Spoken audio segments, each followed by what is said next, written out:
하나님의 말씀은 여호수아 1장 1절에서 9절 말씀입니다. 여호수아 1장 1절에서 9절 말씀, 우리가 잘 아는 말씀인데요. 우리 한 절씩 저와 같이 교독해 보겠습니다. 제가 먼저 1절 읽도록 하겠습니다. 여호와의 종 모세가 죽은 후에 여호와께서 모세의 수종자 눈의 아들 여호수아에게 말씀하여 이르시되 내 종 모세가 죽었으니 이제 너는 이 모든 백성과 더불어 일어나 이 요단을 건너 내가 그를 곧 이스라엘 자손에게 주는 그 땅으로 와라. 내가 모세에게 말한 바와 같이 너희 발바닥으로 밟는 곳은 모두 내가 너희에게 주었노니 곧 광야와 이 레바논에서부터 큰 강 곧 유브라데스 강 해쪽 속의 온 땅과 또 해지는 쪽에 대해까지 너희 영토가 되리라. 내 평생에 너를 능히 대적할 자가 없으리니 내가 모세와 함께 있었던 것 같이 너와 함께 있을 것임이니라. 내가 너를 떠나지 아니하며 버리지 아니하니 하고 담대하라. 너는 내가 그들의 조상에게 맹세하여 그들에게 주리라. 한 땅을 이 백성에게 차지하게 하리라.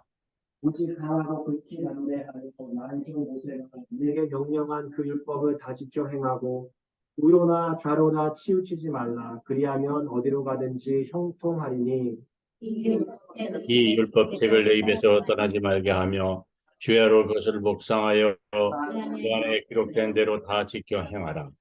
그리하면 내 길이 평탄하게 될 것이며 내가 형통하리라. 이 구절은 같이 읽겠습니다. 내가 내게 분명한 것이 아니냐. 강하고 담대하라. 두려워하지 두려워하지 말며 말며 놀라지 말라. 내가 어디서 가든지 내 하나님 여호와가 너와 함께 하느니라. 오늘 함께 배우기 시작하면서 영상을 먼저 하나 보고 같이 나누면서 시작하도록 하겠습니다.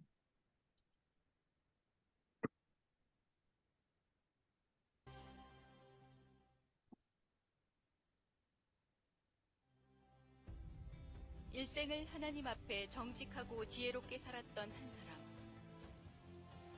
우리나라를 비롯해 세계 곳곳에 YMCA 건물을 세웠던 사람. 세계 최초로 백화점을 세우고 30대에 백화점 회장이 되어 세계 최고의 백화점으로 키운 사람. 존 워너 메이커. 그는 평생 동안 주일학교 아이들을 사랑하고 섬기며 성경 말씀대로 살다간 사람이었습니다. 1921년 사업가로서 60년을 맞은 기념 행사에서 한 기자가 이렇게 물었습니다. 회장님, 지금까지 투자한 것 중에서 가장 성공적인 투자는 무엇이었습니까? 그는 머뭇거림 없이 11살 소년이었을 때 교회 선생님께 $2 75센트를 주고 산 빨간 가죽 성경이었다고 대답했습니다. 그 성경이 바로 현재의 자신을 만들었다고 자신있게 말했습니다. 어린 시절 워너메이커는 늘 자신의 성경을 갖고 싶었지만 넉넉지 못한 집안 형편 때문에 쉽게 살 수가 없었습니다.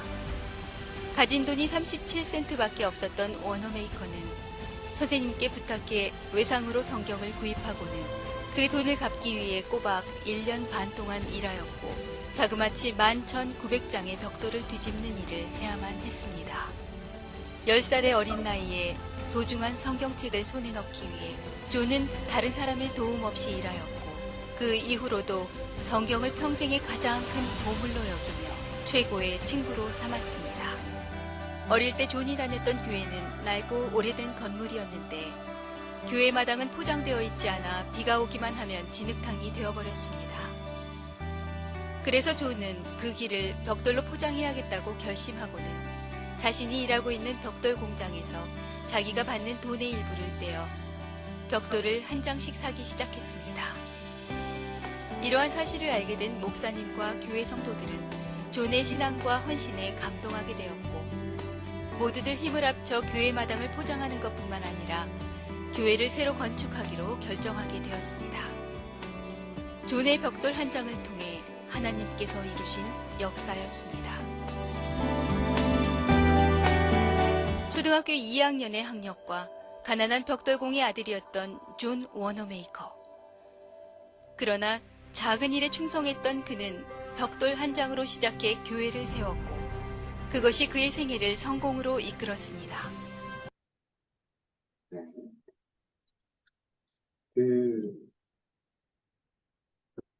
우리가 한 번쯤은 들어봤던 이야기잖아요. 뭐 백화점의 왕, 존 워너메이커라는 분의 간략한 이야기인데, 저는 이분의 이야기를 이제 찾아보면서 이렇게 이야기를 한 것이 되게 인상적이어서 오늘 사실 이분의 영상을 같이 좀 보자고 했는데요. 이렇게 이야기를 합니다. 저는 성경에서 예수님을 만났으며 인생의 변화를 경험하게 되었습니다. 연약하고 보잘것없는 인생이었지만 저의 힘과 능력이 되신 하나님을 신뢰하고 그분과 동행했을 때 모든 두려움은 사라졌고 무엇이든 할 수 있는 용기와 확신을 얻게 되었습니다. 무엇이 사라졌을까요? 예, 두려움이 사라졌습니다. 그리고 무엇이든지 할 수 있는 용기와 확신을 얻게 되었습니다. 여러분 어떻게 성경을 읽을 때 두려움이 사라질 수 있죠? 혹시 그런 경험 해보신 적 있으세요? 내가 굉장히 두려웠는데 어쩌면은 이 존이라고 하는 존 워너메이커도 어렸을 때 되게 가난하게 살았기 때문에 그 어린 나이에서 맞닥뜨려야 되는 현실은 되게 두려울 게 많았을 것 같아요.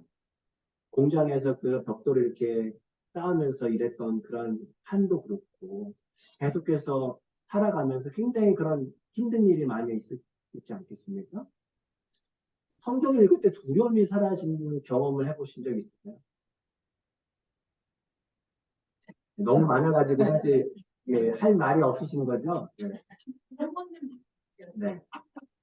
성경이 아니라도 내가 성경을 내가 너무 갖고 싶었었는데 못하다가 그걸 한번 내 손에 내가 어떤 구역을 했었는지 그걸 내가 받는 성경 뭐 물려받은 성경 아니고 내 스스로 받은 성경 이거를 갖으니까 이제 성취했다는 생각으로 이것만 들면 마음이 편안해졌어.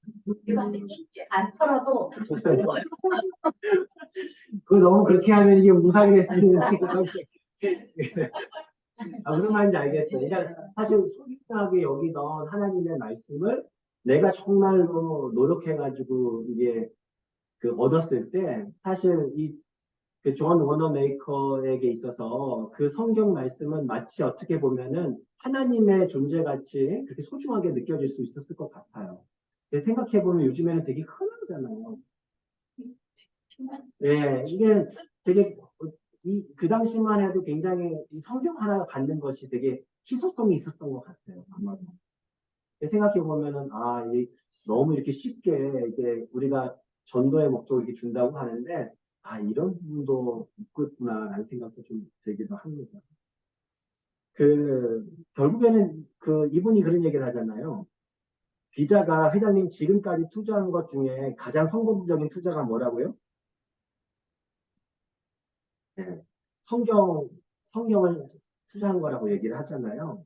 근데 이분이 되게 유명한 말을 남겼다고 하더라고요. 자신에게 있어서 가장 주업은 주일학교 교사랍니다. 그리고 이게 사실 예전에 카터 대통령도 그렇게 비슷하게 했는데 이분도 그러한 사명을 가지고 그다음에 무슨 최신부 장관이 됐었다고 하는데 됐을 때 물어봤을 때 나의 주업은 주일학교 선생님이다라고 합니다. 그 얘기를 했을 때 이분이 어떻게 살아갔는지 우리가 좀 엿볼 수 있을 것 같아요. 그러니까 오늘 저는 이분의 이야기를 좀 보면서 일단은 백화점 왕이 된 것이 꼭 인생을 성공했다라고 말할 수는 없을 거예요. 하지만 성공적인 인생을 살기 위해서 꼭 필요한 것이 분명 두려움을 이겨내는 것인 것은 분명한 것 같아요. 교회에서 우리가 봉사할 때도 그렇고, 또 세상에서 비즈니스를 할 때도 그렇고, 공부할 때도 그렇고, 인간관계도 우리의 일상도 마찬가지인 것 같아요. 그래서 두려움과의 싸움에서 이겨낼 때 우리가 인생을 성공으로 이끌어지는 것은 분명하다라는 것을 우리가 알게 됩니다. 오늘 그 여호수아를 통해서 우리가 우리 삶의 두려움을 이겨내고 성공적인 인생을 살아갈 수 있는 방법에 한번 좀 배워보는 시간이 되면 좋을 것 같아요. 여러분, 여호와의 이름의 뜻이 뭐죠? 사실 여호와의 이름 뜻만 알아도요, 아, 여호와가 어떤 인생을 살아갔겠구나 라는 것을 우리가 좀 알 수 있을 것 같거든요. 아, 여호수아. 네. 여호와가 아니라 여호수아. 네. 여호수아 안에는 여호와가 있죠. 이름이. 여호와는 구원이시다라는 뜻이에요. 여호수아가 그러면 어떻게 인생을 살았다는 것이 우리의 예상이 됩니까? 우리가 사실 여호수아 너무 잘 알긴 해요. 어떻게 살았죠, 여호수아는? 이름과 빗대어서 딱 생각하면, 이스라엘 백성들을 특별히 네, 그렇죠. 전쟁에서 구원해내죠. 그리고 가나안 땅으로 이끌어내잖아요. 가나안 땅으로 들어가게 하죠. 정복하잖아요. 그러니까 모든 싸움에서 이겨내게 돼요. 결국에는 그런 어떤 위기의 가운데서 구원해내는 역할을 하죠. 사실 여호수아의 이름이 헬라어로 가면서 뭐로 바뀌죠? 예수로 바뀌죠. 예. 그러니까 사실 구약에서의 여호수아의 이름은 호세아라 이름이 다 똑같고요. 그리고 이제 헬라 시대 때 예수님 당시의 이름은요, 예수와, 그래서 예수님 우리가 부르는 예수, 이름이 동일합니다. 그러니까 여호수아는요, 여호와는 구원이다라는 그 의미, 그 믿음 가지고 살았던 인물인 것을 우리가 보게 되고, 실제 자신이 그러한 어떤 그 메시아로서 하나님의 부름받은 종으로서의 삶을 살아가죠. 오늘 저는요, 오늘 말씀을 보면서 여호수아가 직면했던 그 두려움, 그리고 그 직면했던 두려움을 어떻게 이길 수 있었을까라는 것을 좀 여호수아 인생을 통해서 조금씩 이렇게 살펴보려고 하는데요. 여호수아에게는 어떤 두려움이 있었을까요? 혹시 오늘 이 말씀의 그 시작을 보시면은요, 어떤 상황이죠? 리더가 없는. 리더가 없어요. 모세가 죽었던 상황이에요. 모세가 죽고 난 후에 그 상황이잖아요. 사실 그러면은 여호수아가 가지고 있었던 첫 번째 두려움은 뭐가 있었어요? 어떤 두려움이 있었을까요? 앞으로 싸워야 될 거에 그 두려움도 분명히 있었어요. 그렇죠? 또 어떤 두려움이 있었을까요? 백성을 네. 이끌어야 된다. 네. 중압감. 그렇죠. 이제 리더를 대신해서 모세라는 탁월한 리더를 대신해서 내가 이제 그 이끌어야 되는 중압감이 있었겠죠. 혹시 또 다른 그런 그 두려움이 있었을까요? 보이세요? 이건 모세처럼 음, 있을까? 전임자에 대한 어떤 비교. 내가 이렇게 모세처럼 할 수 있을까에 대한 부분. 그렇죠. 맞아요. 지금 이런 이야기들을 이제 저도 좀 찾아보았는데, 첫 번째는요, 이렇게 표현하고 왔어요. 우리가 다 얘기했던 건데, 내가 의지하던 사람들의 부재. 이해가 되시죠? 그러니까 여호수아가 모세를 40년 동안 시중을 들었거든요. 모세를 40년 동안 시중 들었는데, 모세는요, 우리가 잘 아는 것처럼 엄청난 그 지도자였잖아요. 그는 하나님을 대면해서 보았던 사람이었어요. 200만이 되는 사람이 있었지만, 혼자 올라가서 봤다라는 거예요. 물론 여호수아도 같이 어느 정도까지 따라갔지만, 모세만큼 그런 경험을 한 건 아니죠. 그러니까 모세는 대면해 봤다라고 나오죠. 그렇죠? 그러니까 모세는 또 지팡이 가지고 그 막대기 가지고 엄청난 기적을 했던 사람이었어요. 그러니까 이스라엘 백성을 출애굽으로 인도했던 대단한 사람이었어요. 사람들은요, 모두가 모세가 하는 말에는 귀를 쫑긋 세웠어요. 다 들었다라는 거예요. 자신이 가까이서 보았던 그 지도자, 자신이 그래도 우리 지도자라고 했던 모시던 그 사람이 더 이상 이제 같이 곁에 있지 않는 거예요. 그때 우리는 무엇을 느낀다고요? 두려움을 느끼는. 여러분 사실 이런 두려움은 실제적인 두려움 아닌가? 혹시 그런 거 경험해 보신 적이 있으세요? 내가 의지하던 사람이 있었는데 그 사람이 갑자기 내 곁에 있지 않아요. 어떤 두려움들이 있을까요? 우리가 경험할 수 있는. 남편이 가니까 우리 세상에 간해서 나서 엄청 두려움이 있었어요. 예, 맞아요. 아주 실질적인. 그렇죠. 또 어떤 상황이 있을까요? 집은 안 되지만 네, 결혼하기 전에 네. 어머니가 안 계신 거에 대한 이게 좀 있었어요. 어떻게 결혼할까 뭐 이런 거 있잖아. 의지하고 있었던, 예, 신앙적으로 혹은 구체적으로 의지하고 있었던 어머님의 그런 그 부재가 나에게 두려움을 다가올 수 있죠. 그렇죠? 이런 경우도 있지 않을까요? 나와 함께 신앙생활하고 있던 신앙의 동료나 혹은 리더가 갑자기 떠나는 거예요. 그러니까 여러 가지 모양으로 떠날 수 있죠. 이게 뭐 소천할 수도 있겠고 그냥 헤어질 수도 있겠고 어디 떠날 수도 있겠고 그때 왠지 우리 안에 이 불안이 막 이렇게 이거 우리 이대로 할 수 있을까? 그렇죠?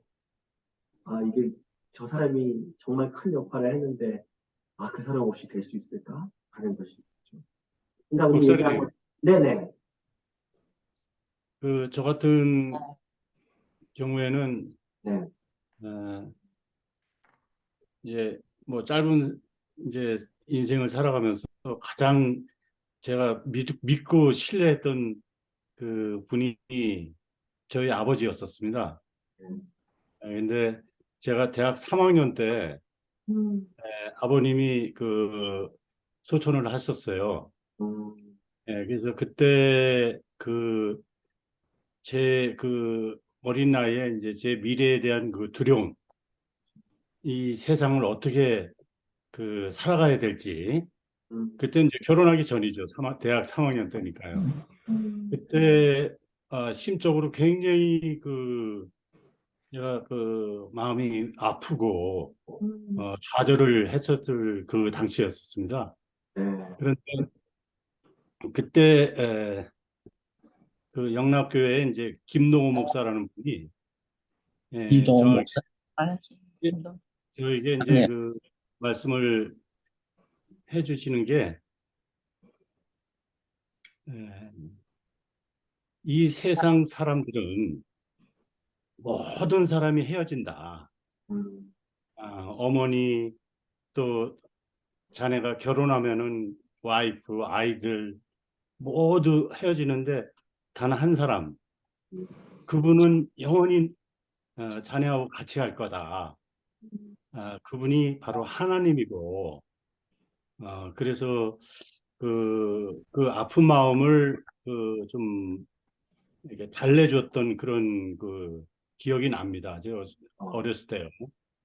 그래서 아마 제 생각으로는 그때 굉장히 왜냐면 아버님한테 의지했던 정신적으로나 여러 가지 의지했던 그게 너무 컸기 때문에 또 그만큼 또 굉장히 좌절을 한다든가 실망을 하고 두려움에 뭐 사로잡혀 있던 그런 생인데 그 이후에 이제 오히려 하나님께서 저를 아마 하나님을 의지할 수 있도록 저에게 그렇게 아마 그런 운명을 주어 주시지 않았나. 그 이후로는 이제 좀 더욱 이제 하나님을 의지하게 되고, 왜냐면 그분은 영원히 저하고 이제 같이 하실 분이기 때문에 이제 그런 생각을 그때 아마 했던 것 같아요. 그래서 아마 이 자리에 또 와 있는 것 같고요, 제가. 네, 감사합니다, 주사님. 실제적으로 지금 말씀하신 것처럼 그런 스트레스 지수라고 이게 그 심리학자들이 연구를 하는 게 있었는데 조사를 본 결과가 있는데 스트레스 지수 표가 있는데 살면서 크고 작은 사건 가운데 가장 큰 스트레스를 주는 사건의 넘버 원이 뭘까요? 아버지 돌아갔어. 외우다. 부모. 예. 조사를 해보니까 100점이 가장 큰 수치인데 그 배우자의 죽음 그게 가장 크다는 거예요. 했으면 192점에서 97점이라는 거예요. 음. 그게 가장 크고 그 다음이 이혼이에요. 그 다음이 이혼이에요. 그 다음에 별거예요. 그 다음에 5번이 직계 가족의 죽음인 거예요. 아까 부모님 혹은 자녀, 형제가 이렇게 되겠죠. 이게 무슨 얘기냐면요. 결국에는 내가 삶에 살아갈 때 나랑 항상 동행하고 있던 사람 있잖아요. 내가 사랑하거나 혹은 나랑 항상 동행하던 그 사람과의 헤어짐이 굉장히 우리에게 스트레스를 준다는 거죠. 이게 우리가 다른 말로 하면 그것이 우리에게 되게 큰 고통과 상처가 된다는 거죠. 우리를 불안하게 만드는 요소가 된다는 거죠. 이제 그것이 사실 오늘 여호수아도 마찬가지였을 거예요. 그래서 내가 의지하던 사람의 그 두려움이 있을 때, 부재가 있을 때 여호수아 역시도 모세라고 하는 사람이 사라졌을 때 그런 두려움을 가졌다. 두 번째 그 여호수아가 직면한 두려움이 있었는데 이것도 우리가 이미 얘기한 부분이었어요.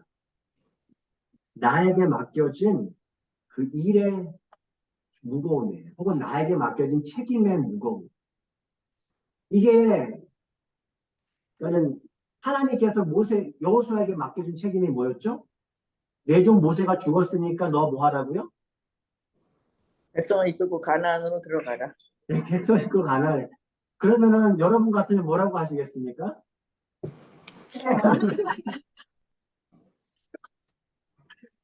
자, 예를 들어서 어떤 리더가 있었어요. 그 리더가 지금 어떤 상황에서 못하게 됐어요. 자, 우리 집사님, 이제 리더가 좀 되어주시겠습니까? 라고 하면 어떻게 하겠어요?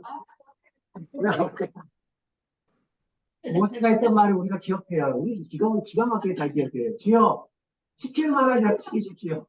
네, 그렇잖아요. 그러니까 여호수아는요 똑같았을 거예요. 나는 모세와 다르다고 생각했던 거죠.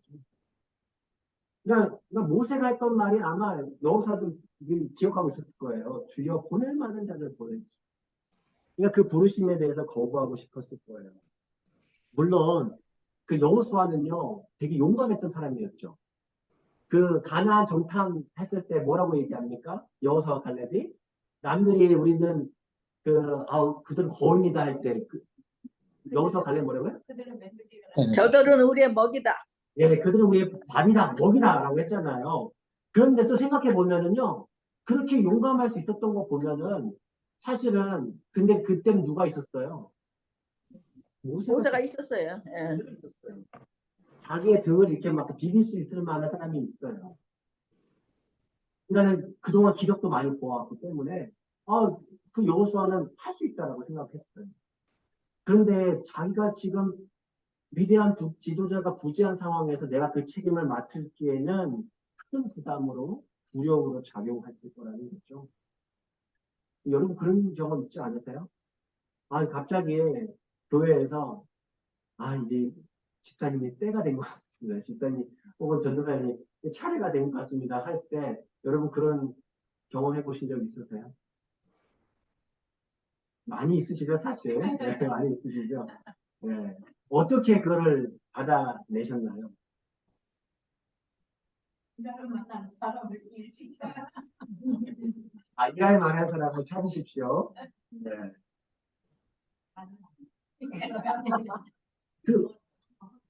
그러니까 이런 김영장 변호사님 그런 얘기하셨는데 하면 하는 거지라고 하셨을 때 그 두려움을 어떻게 극복하셨어요? 나 진짜 못할 것 같은데 어떻게 변호사님 혹시 그런 시간들이 있었어요? 그런 걸못 느끼는 거야. 나에게 맡겨주는 거는 내가 했다. 네, 아주 그래서 뭘 시키면 안 해. 네. 네. 사실 이게 쉽지는 않아요. 이게 이게 누군가 일을 시켰을 때 내가 해왔던 일 혹은 내 머릿속에 계산해 봤을 때 저건 내가 할 수 있는데 라고 하는 일은 사실은 별로 중압감은 없어요. 이게 그냥 약간 좀 깰 수는 있죠. 이렇게 한번 이게 튕겨볼 수는 있지만 이게 근데 정말 내가 해본 적이 없어요. 나는 도저히 할 수 없는 일이라고 생각했던 일이에요. 근데 그 일을 부탁했을 때는 이건 진짜 못할 거라는 거죠. 쉽지 않다라는 거예요. 사실 여호수아 역시도 그거에 대한 중압감과 두려움이 있었을 거라는 거죠. 자, 근데 이게 왜 그런 얘기를 하냐면 제 얘기가 아니라 사실 성경에서 하나님께서 여호수아 1장 1절에서 계속해서 몇 번씩 얘기합니까? 강하고 담대하라 한 4번 얘기를 해요. 하나님께서 반복하신 이유는 왜 그러시겠어요? 여호수아를 보니까 딱 뭐 하고 있어요? 두려워하고 있어요. 두려워하고 있는 딱 보이신 거예요. 만약 그 두려워하지 않았으면 한 번에 딱 얘기하고 끝냈었죠. 아예 그러면 강하고 담대하라는 말도 안 했었겠죠. 두려움할 것도 없는데. 여호수아가 두려움이 있었어요. 근데 이제 중요한 것은 오늘 여기 이 부분인데, 그럼 두려움에, 우리도 지금 여호수아가 경험하는 온갖 삶의 두려움을 겪기도 하거든요. 그럴 때 어떻게 하나님께서는 두려움을 이길 수 있게 해주시는지 그 부분을 우리 함께 배워보는데요. 첫 번째는요, 뭘까요? 함께 하시는 하나님을 신뢰해라.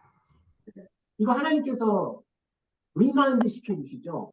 반복해서 자꾸. 뭐라고 얘기하죠? 내가 모세와 함께 있었던 것 같이 어떻게 하겠다? 너와 함께 하겠다. 너와 함께 여기서 끝나지 않죠. 그 말만 해도 충분할 것 같아요. 우리 같으면 하나님께서 영광스럽게 나에게 그런 말을 해주셨어. 그 정도는 충분해 라고 할 것 같은데 거기서 끝나지 않고 그 뒤에 뭐라고 얘기하십니까? 내가 너를 그 전에 떠나지 아니. 버리지 않을 거야. 이렇게 더 강화시켜주죠. 그러니까 어떻게 하라고요? 너는 마음을 강하고 담대하라. 내가 너와 함께 있을 거야. 근데 절대 안 떠나. 이거만큼 더 큰, 힘이 되는 말이 어딨어요. 그게, 이제, 두려움에 맞서기 위한 첫 번째 하나님의 방법이라고 얘기를 해주시죠. 사실 우리에게 필요한 부분도 이 부분이죠. 임마누엘 되시는 하나님이 절대 안 떠나신다. 라는 그 사실을 우리가 기억했죠. 우리가 인생에 어떠한 일을 봉착하든지, 우리가 어디 가든지, 어떤 상황이 일어나든지, 하나님께서는 내가 너를 함께 할 거다. 내가 너를 떠나지도 않고 버리지도 않게 할 것이라고 하는 그 하나님의 말씀. 이게 하나님의 말씀에서 끝나는 게 아니라 하나님의 그 모습을 영광을 갖고 오신 예수님 역시도 똑같이 얘기하시죠. 마태복음 28장 19절에서 20절에 똑같이 나서죠. 내가 세상 끝날까지 너희와 항상 함께 하실 것이다. 그것이 우리에게 주시는 하나님의 약속이에요. 우리 크리스찬들에게 있어서 사실 두려움의 감정은 두려워하지 마 한다고 해서 안 하는 건 아니에요. 하지만 두려움이 오는 순간에 우리가 뭘 기억해요? 이 순간에 나와 함께 하시는 하나님, 그 하나님을 기억하자는 거죠. 그 하나님을 신뢰하는 거예요. 그때 우리가 두려움을 이길 수 있다. 나도 오늘 말씀을 가르쳐 주고요. 오늘 두 번째 말씀이 첫 번째 말씀보다 저는 좀 더 초점을 맞추려고 했는데 두 번째는 이거예요. 오늘 하나님이 이런 얘기를 하시죠. 1장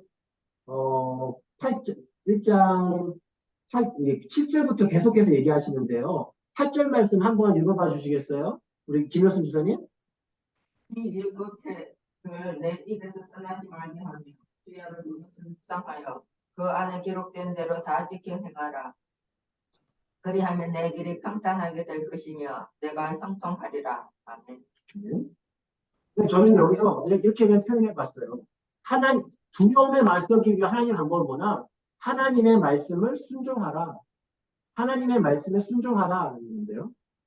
그러니까 물론 여기다가 묵상하고 순종하라라고 써도 되는데 하나님의 말씀을 순종하라고 일단은 먼저 썼어요. 왜냐면은요, 묵상은요, 순종을 하기 위한 전 단계예요. 그 앞에서 말했던 하나님을 신뢰하는 거는 사실 어떻게 보면은 마음이에요. 신뢰하는 마음이잖아요. 눈에 보이지 않아요. 그런데요, 순종은요, 뭐예요? 행동이에요. 뭐에 대한 행동이에요? 내가 하나님을 신뢰한다라는 행동이에요. 그러니까 눈에 보이는 순종을 통해서 우리는 하나님을 내가 신뢰하고 있다는 걸 드러내 보이는데, 실제 내가 하나님의 말씀을 순종할 때 그것이 우리를 두려움을 이기게 해줄 수 있는 방법이 된다는 얘기를 합니다. 왜 그럴까? 이제 그 약간 좀 다른 부분인데, 저는 이 순종에 대해서 되게 중요한 부분, 묵상하고 순종 행동으로 옮기는 게 되게 중요하다라는 것을 지난 제자반 시간에 잠깐 좀 나눌 수 있었는데, 그게 잠깐 생각이 났어요. 오늘 말씀 준비하다가 어떤 한 분이 이런 질문을 했어요. 목사님, 왜 어떤 성도님들은 자신이 모든 것을 다 알고 있는 것처럼 말하는지 모르겠습니다. 자신에게 자꾸 이래라 저래라 한다는 거예요. 근데 정작 본인의 삶은 그렇게 신앙적이지 않다는 거예요. 신앙적이지 않는데 이래라 저래라 한다는 거예요. 그러니까 근데 문제는 뭐냐면 그분들은 기도 생활도 오래 하고 잘하는 것 같고 성경도 되게 많이 하는 것 같고 예배도 열심히 잘하는 것 같은데 이런 상황을 볼 때 이런 뭔가 괴리잖아요. 괴리되는 모습을 볼 때 또 그분들로 인해서 좀 상처를 될 때 참 그게 어렵습니다라고 얘기를 했어요. 왜 그럴까요? 왜 우리들은 남을 지적하면서 정작 우리 자신의 삶은 살아내지 못하는 걸까요? 그 원인이 뭘까요? 말씀에 순종하지. 네, 물론 그게 정답일 수 있는데 오늘 이야기에 첫째로 그것이 있는데 저는 이제 이 부분을 제가 한 가지 그 제자반 그때 인도하면서 느꼈던 게 우리가 큐팅을 많이 하잖아요. 사실 아마 오늘 사실 두란노 성경학교 하시는 정도 되면 적어도 말씀 생활을 하시는 것 같아요. 그런데 하실 것 같아요. 그런데 우리들이 흔히 범하는 오류가 뭐냐, 실수가 뭐냐면 말씀을 봐요. 읽어요. 그런데 어떻게 합니까? 오늘 말씀 은혜로운데. 오늘 말씀 참 좋다. 그리고 어떻게 합니까? 오늘 말씀은 강집사가 들어야 되는데. 오늘 이게 뭐냐면은요. 이 말씀의 은혜를 받고 나서 그 말씀을 참 좋다라고 감동도 받아요. 하는데 그 말씀을 그 얼굴이 말씀이 거울인데 그 말씀을 내가 봐야 되는데 거울 앞에 내가 비춰야 되는데 그 거울을 누구한테 비춰요? 한 사람. 나한테 비춰요. 왜 나한테는 안 비칠까요? 나한테 비치는 거는요, 괴로워요. 나한테 비치는 건 되게 어려워요, 사실. 그렇지 않나요? 그 말씀을 나한테 비추는 거는요, 은혜로운 말씀이라고 하더라도 되게 이게 고통스러운 일이에요, 작업이. 내가 내 안에 있는 그 교만함을 발견한다는 것은 되게 이게 수치스럽기도 하고, 보고 싶지 않아요. 예를 들어서 내가 굉장히 예뻐요. 그러면 거울을 보고 싶을까요? 안 보고 싶을까요? 보고 싶죠. 저가 보고 싶고. 근데 내가 별로 안 예뻐요. 막 여기 뭐가 났어요. 막 그리고 막 스스로 내가 못생겼어요. 그럼 거울 보고 싶으면 안 되니까요. 잘 안 보고 싶어요. 흠이 많으면은요, 거울 잘 안 보고 싶어져요. 이게 똑같은 거예요. 말씀을 우리가 보기는 보는데, 읽기는 읽는데, 묵상까지도 해요. 암송도 해요. 그래서 남들한테는 얘기를 해요. 그런데 정작 내 삶에 적용하지는 않아요. 그러니까 우리는요, 아는 거는 많아가지고 남들의 지적은 잘할 수 있습니다. 그런데 정작 내 삶은 그렇게 되지 않나요? 제가 그거 보면서 큐티 할 때도 똑같고 오늘 하나님께서 여호수아에게 말한 것도 또 그 부분이구나. 이 율법책의 말씀을 묵상하고 뭐 하는 거예요? 다 지켜 행하라는 얘기예요. 이거는 천지 차이 나는 거예요. 아, 이게 사실 우리 신앙생활을 오래 했던 우리들에게 되게 뼈아픈 얘기이기도 해요. 이 두려움의 문제가 마찬가지라는 거예요. 두려움.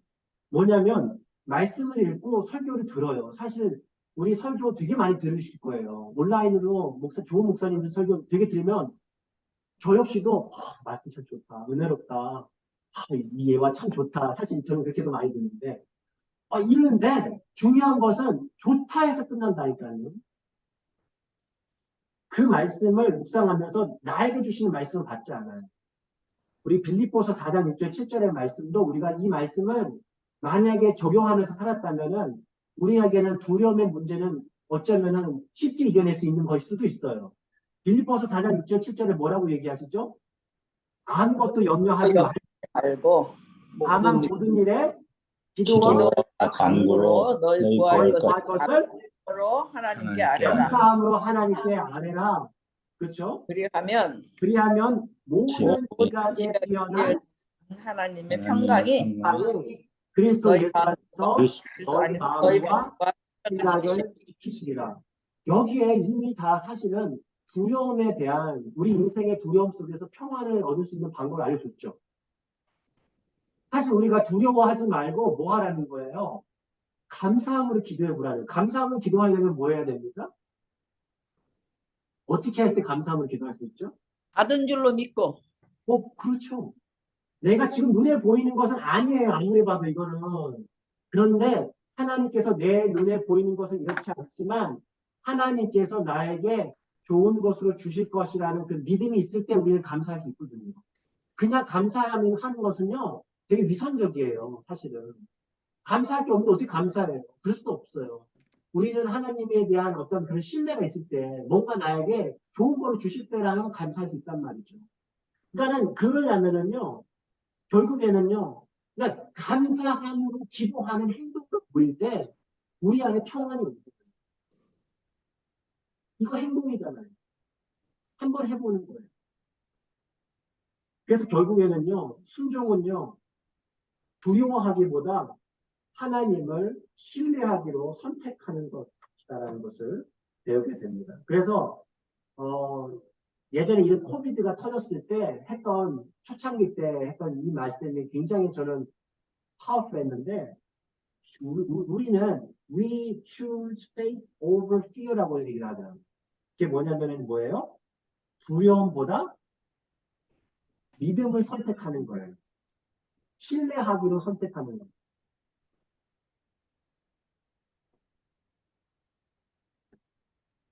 실제 이런 말씀 순종이 신앙생활에서 중요한 이유는요. 우리가 말씀을 순종해서 일단 경험해 보잖아요. 경험해 보면 어떻게 되죠? 그 경험을 통해서 우리의 믿음이 어떻게 되죠? 살아요. 제가 그 여호수아의 그 신앙 여정을 한번 쭉 적어봤어요. 적어보니까 여호수아가 한 번에 그렇게 된 것이 아니더라고요. 여호수아는요, 철저하게 훈련받은 사람이었어요. 그냥 모세 딱 죽고 나서 너 해가지고 되는 사람이 아니었던 거예요. 그 두 가지 훈련을 받는데 저는 이렇게 두 가지 훈련을 우리가 조금 아는 부분이지만 다시 한번 리마인드 해봤을 텐데 첫 번째는요, 경건 훈련이에요. 경건 경건 훈련이에요. 경건 훈련은요, 여호수아가 받은 경건 훈련은요, 저는 두 가지라고 봤는데 하나는요, 하나님 앞에 나가서 머무는 거예요. 하나님 앞에 나아가는 그게 경건이에요. 여호수아가 했던 경건은. 그리고 또 하나는요, 그 기도의 능력이에요. 여호수아는 그 두 가지 그 경건 훈련을 받은 것을 제가 보았어요. 하나님 앞에 나아가서 했던 그 경험은 언제 나옵니까? 출애굽기 33장에 보시면은요, 여호수아랑 같이 모세랑 같이 하나님 앞에 나아가죠. 근데 여호수아는 다시 장막으로 돌아가요. 근데 그 출애굽기 3장 11절에 뭐라고 합니까? 눈의 아들 여호수아는 어디에 머물렀다고요? 장막에 예, 거기서 이제 회막이라고 표현을 해요. 회막에 머물렀다는 거예요. 그러니까 하나님하고 머무르는 그 시간을 여호수아는요 계속해서 훈련을 받은 거예요. 그러니까 자기 어떤 그 뛰어난 영적 지도자와 함께 다니면서 그 영적 지도자가 이제 피곤을 받지만 자기는 그 시간이 좋았던 거죠. 하나님 앞에 나아가서 앉는 거, 하나님 앞에 나와서 기도하고 또 하나님을 찬양하고 그 시간에 그냥 묵상하고 하는 그 시간 있잖아요.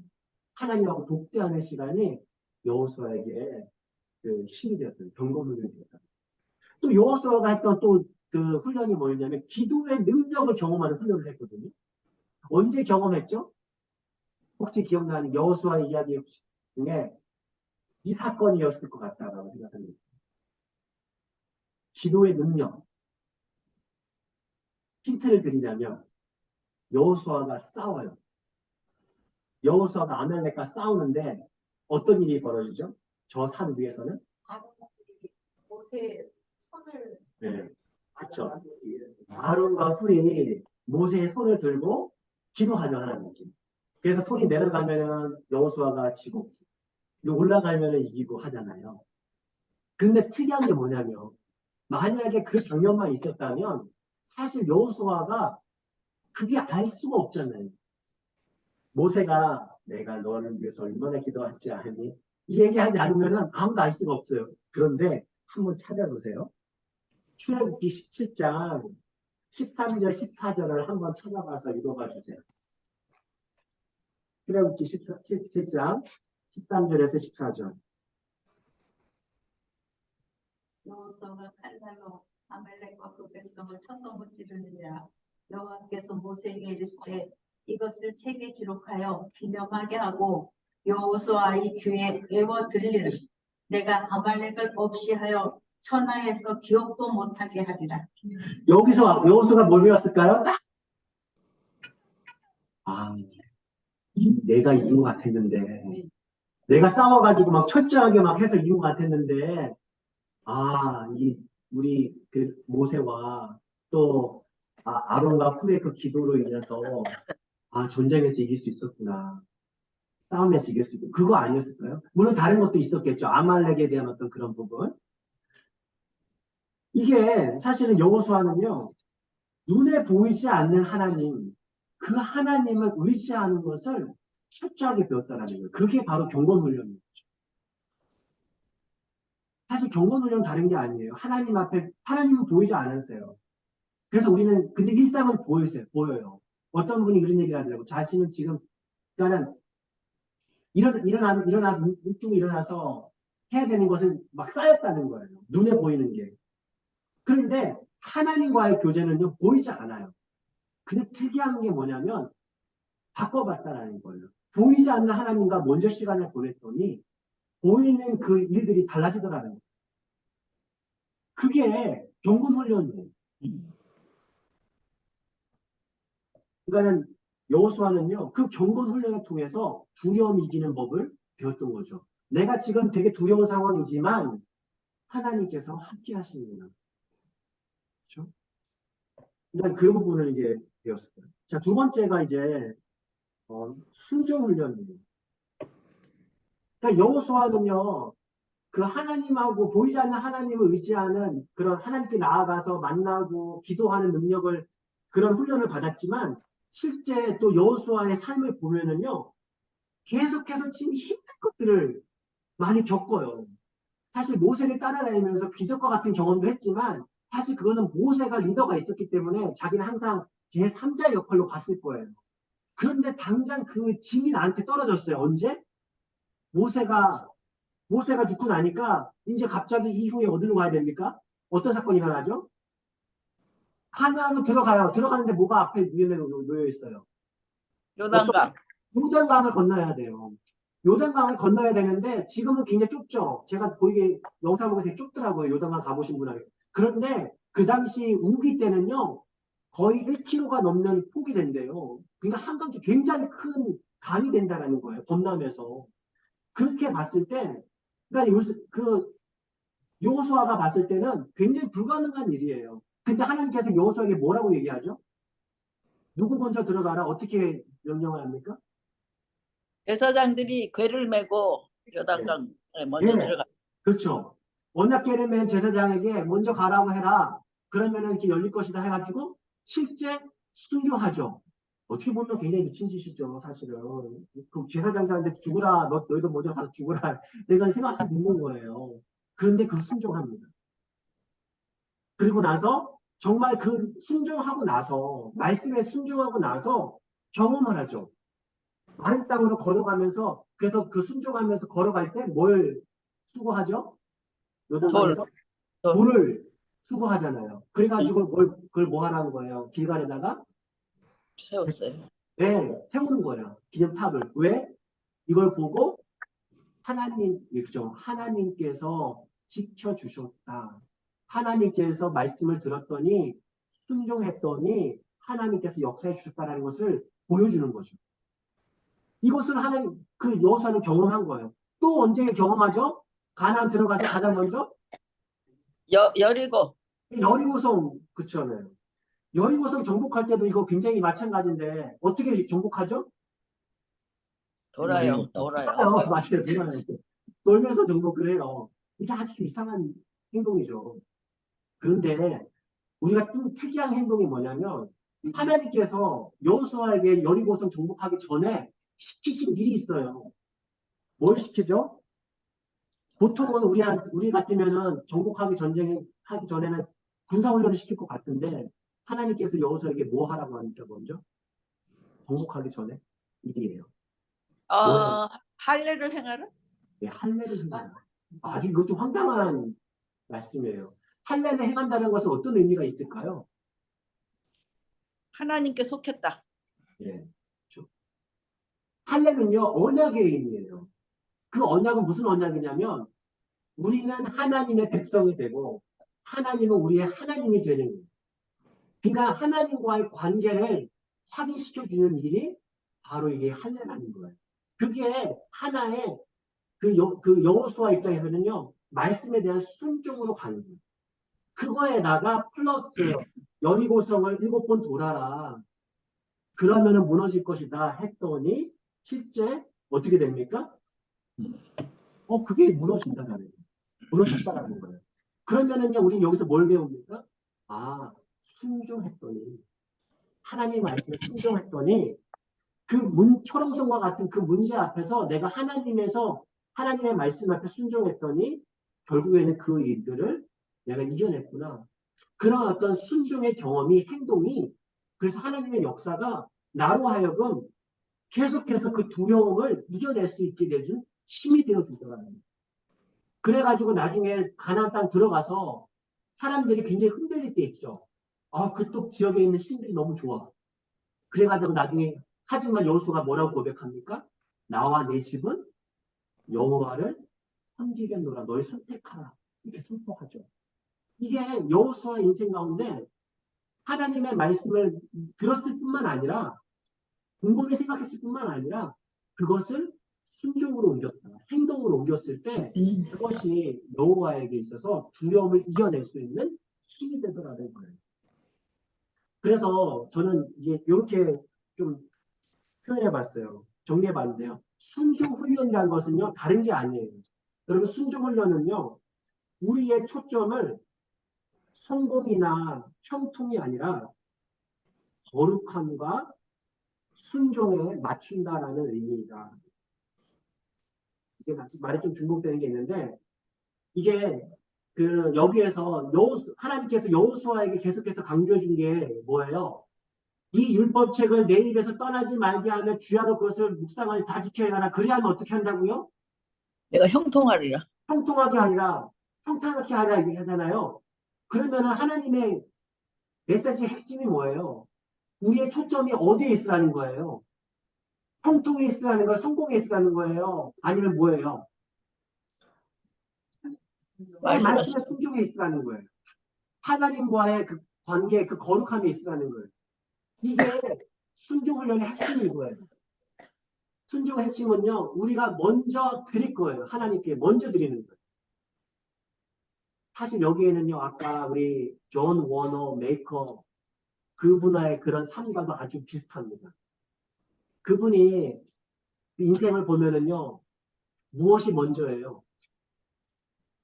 하나님 나라가 먼저였어요. 하나님 나라가 먼저였다는 거죠. 사실 이 부분은, 그러니까 하나님께서는요, 우리가 번성하길 원하세요. 형통하길 원하시고, 평탄하길 원하세요. 그래서 우리의 초점이, 하지만 번성이 아니라 하나님께로 향하길 원하신다는 거예요. 우리가 여리고성 같은 되게 철옹성과 같은 문제 앞에서 이겨내길 원하세요. 그런데 하나님은 갑자기 할례를 하길 원하세요. 하나님과의 관계가 먼저 회복되길 원해요. 먼저가 먼저 아시겠죠? 먼저 해야 될 줄. 근데 이것은요, 비단 하나님만 하신 게 아니죠. 예수님께서 똑같이 말씀하신 적이 있죠. 마태복음 6장 33절에 뭐라고 하셨죠? 너희는 먼저 그의 나라와 그의 의를 구하라. 그리하면 너에게 모든 것을 더하시리라. 예, 맞아요. 그 말씀의 컨텍스는 정황은 뭐였냐면요. 이런 정황이에요, 제자들이. 예수님, 우리가 무엇을 먹을까? 무엇을 입을까? 무엇을 마실까? 말하자면 뭐예요, 이게?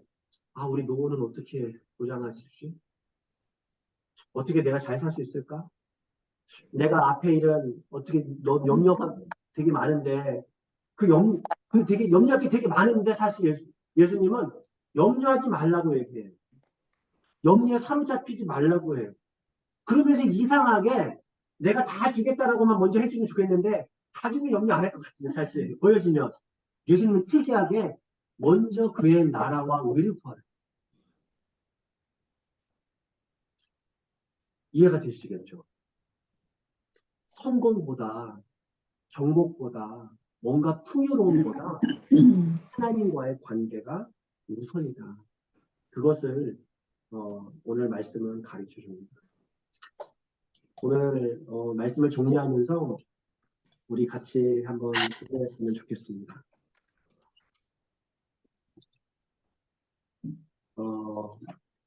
우리가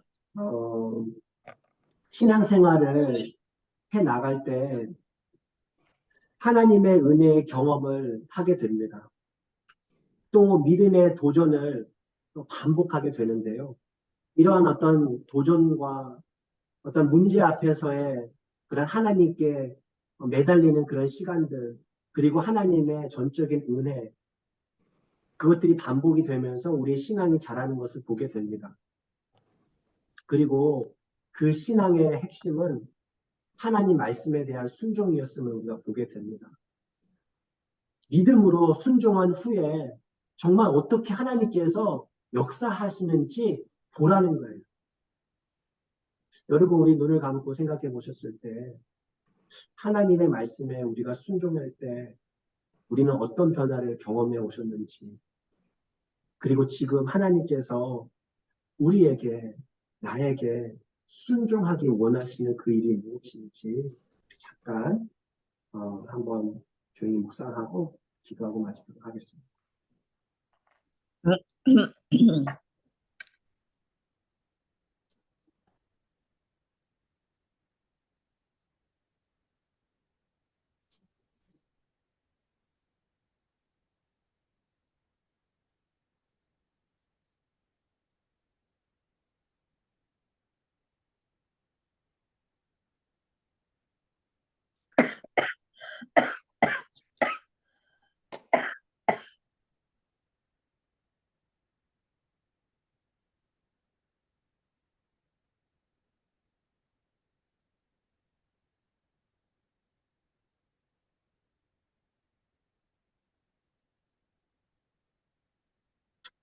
하나님,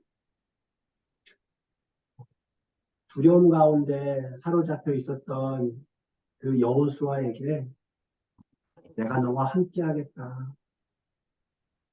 내가 너를 절대로 떠나지 않겠다. 버리지 않겠다. 그러니 강하고 담대하라.